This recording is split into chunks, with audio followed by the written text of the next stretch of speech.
Assalamualaikum warahmatullahi wabarakatuh. Waalaikumsalam warahmatullahi wabarakatuh. Bapak tahu sambil dimakan aja biar nggak boring-boring banget. Mau ngambil?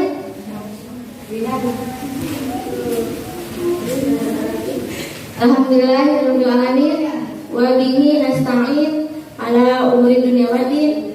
Wassalatu wassalamu ala asyrafil anbiya'i wal mursalin wa ala alihi wa sahbihi ajma'in. Amma ba'd. Sama-sama kita hormati pimpinan Majelis Taklim, yang sama-sama kita hormati juga para ustadz dan ustazah yang ada di sini.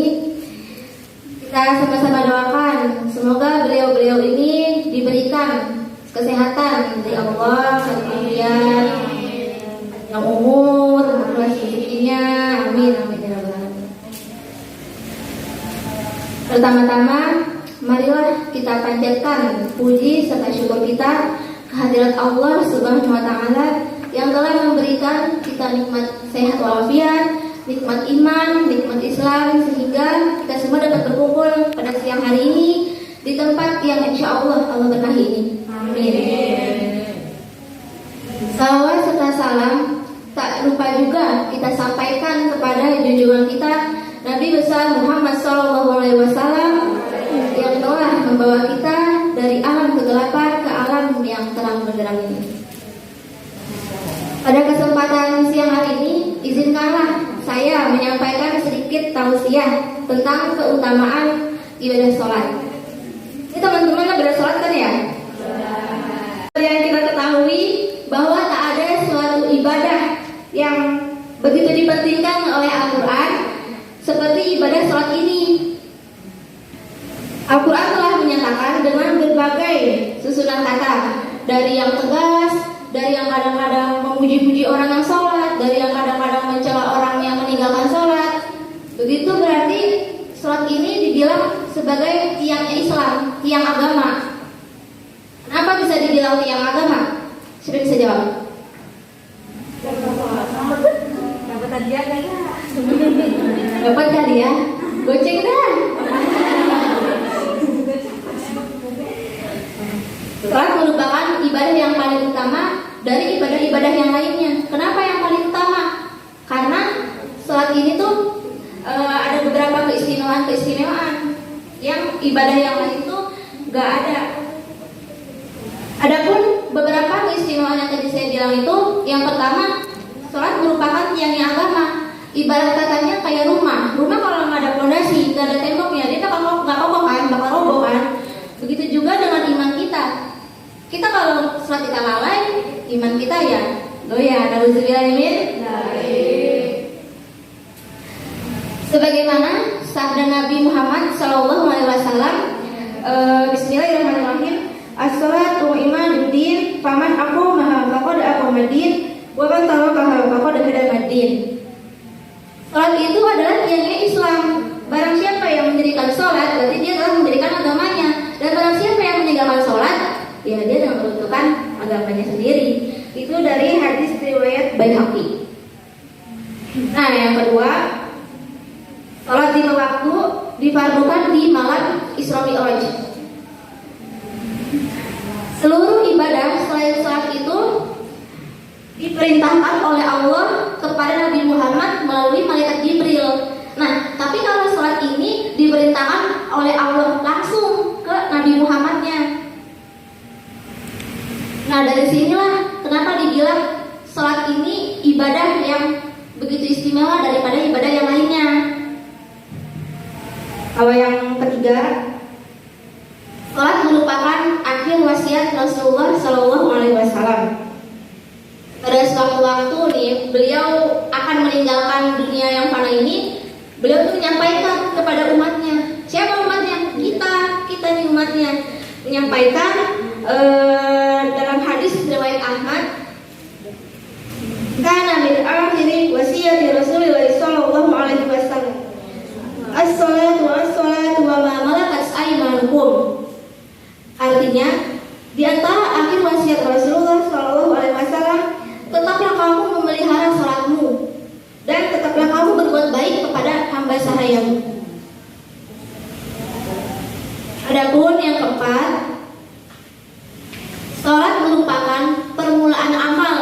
yang di akhirat yang ditanyakan oleh malaikat. Jadi kalau kita di dalam kubur itu yang pertama ditanya itu ya sholat kita, bukannya kayak hobi kamu apa nih debut Korea ya, itu tuh enggak. Tapi sholatnya yang ditanyakan tuh sesuai dengan sabda Nabi Muhammad, yaitu yang artinya awalan mula-mula yang ditanyakan di hari kiamat itu, entah di hari kiamat tadi waktu di alam kubur aja yang pertama-tama ditanyakan itu ya sholatnya. Jika sholatnya diterima, maka ibadah yang lain pun diterima. Jika sholatnya itu tidak diterima, maka ibadah yang lain pun ya nggak diterima, ditolak. Itu menurut hadis riwayat Tabrani. Teman-teman, yang kelima, sholat paling utama syiar Islam dan yang paling kuat tali hubungannya antara siapa? Antara manusia dengan Allah. Hablum minallah, hubungan antara manusia dengan Allah.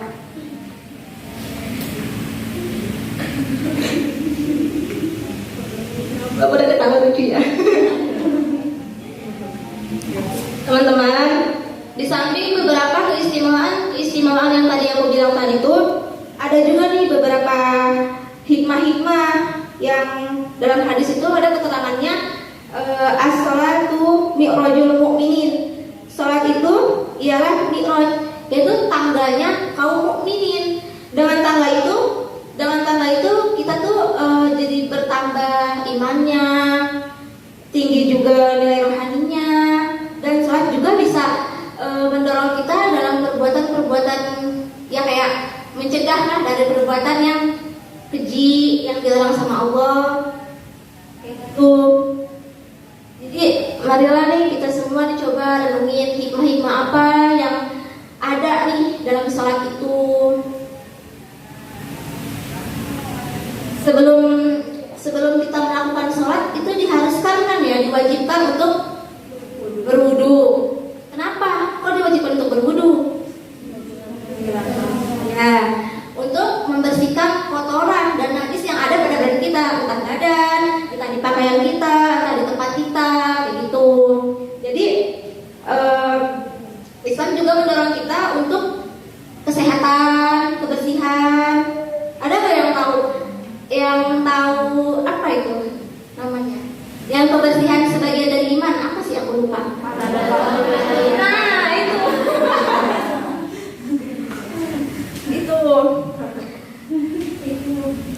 Itu pokoknya ya, teman-teman. Perintah ini tuh mendorong umat Islam untuk hidup sehat dan meningkatkan kebersihan dan kesehatan tentunya. Salat juga dilakukan pada waktu-waktu tertentu. Jadi udah ditentuin nih, nggak bisa. Misalkan ini waktu sholat zuhur, kita sholat di waktu maghrib, itu gimana ya teman-teman?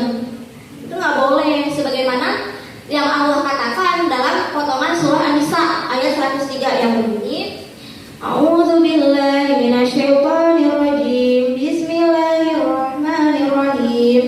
Innas sholati kanat 'alal mu'minina kitaban mawquta. Sesungguhnya sholat itu adalah kewajiban yang telah ditentukan waktunya atas orang-orang yang beriman.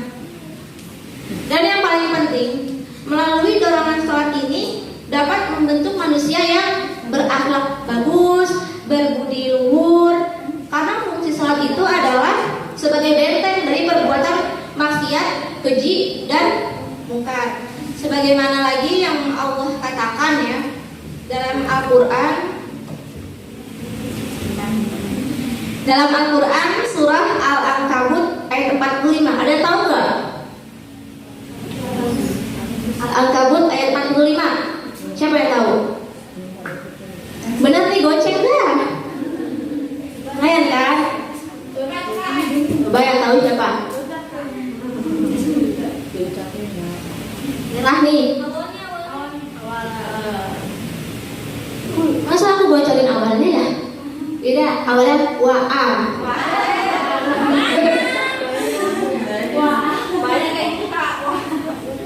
Potongan suratnya kali ini ya. Ada yang tahu nggak Al-Ankabut ayat 45?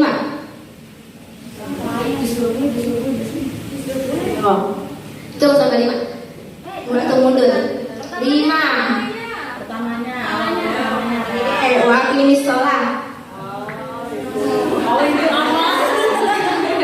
Ada yang tahu nggak? Kali-kali kita berdoa gimana sih? Oke. Ya apa itu? Ayo. Kalau yang tahu sini deh coba.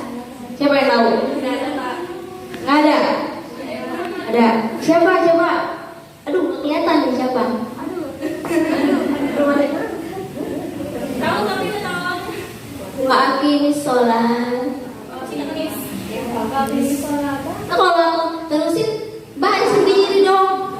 Gimana sih? Coba. Siapa? Ada ya, nyerah ya. Nyerah dah ya. Wa aqimis sholata innas sholata tanha 'anil fahsya'i wal munkar. Dan dirikanlah sholat, karena sholat dapat mencegah dari perbuatan yang keji dan mungkar. Tiap kali Al-Quran menerangkan perihal sholat kaum munafik, cukup dikatakan musholin, artinya orang yang sholat. Tetapi setiap memerintahkan atau mensifatkan sholat orang mukmin, maka dikatakan muqimas sholat, artinya orang yang mendirikan sholat. Sehingga nih Nabi Ibrahim alaihissalam itu berdoa nih kepada Allah melalui memanjatkan doa kepada Allah supaya beliau itu yang ia lakukan itu sholat itu betul-betul dia itu mendirikan sholat sebagaimana firman Allah dalam Al-Quran surah Ibrahim ayat 40. Rabbi ja'alni muqimas sholati wa min dzurriyyati rabbana wa taqabbal du'a. Artinya, ya Tuhanku, jadikanlah aku dan anak cucuku orang yang tetap mendirikan sholat. Ya Tuhan kami, perkenankanlah doaku. Nih, jadi teman-teman coba kita berusaha sekuat tenaga kita. Semoga sholat nih yang kita laksanakan, yang kita kerjakan itu betul-betul mendirikan sholat, rajin, karena itu dapat mendorong kita nih menjadi pribadi yang lebih baik lagi, yang berakhlak mulia. Kiranya sekian kali ya, cukup sekian tausiah singkat dari saya. Saya terima kasih banget sudah diberikan kesempatan ya untuk di sini tausiah di sini. Mohon maaf jika sekiranya ada yang kurang, yang lebih kata-katanya yang saya kurang kurang berkenan di hati kalian. Mohon dibukakan pintu maaf ya, karena saya juga masih belajar nih. Ini nervous banget di sini sebenarnya. Beneran basic gak ada di sini. Wabillahi taufiq wal hidayah. Wassalamualaikum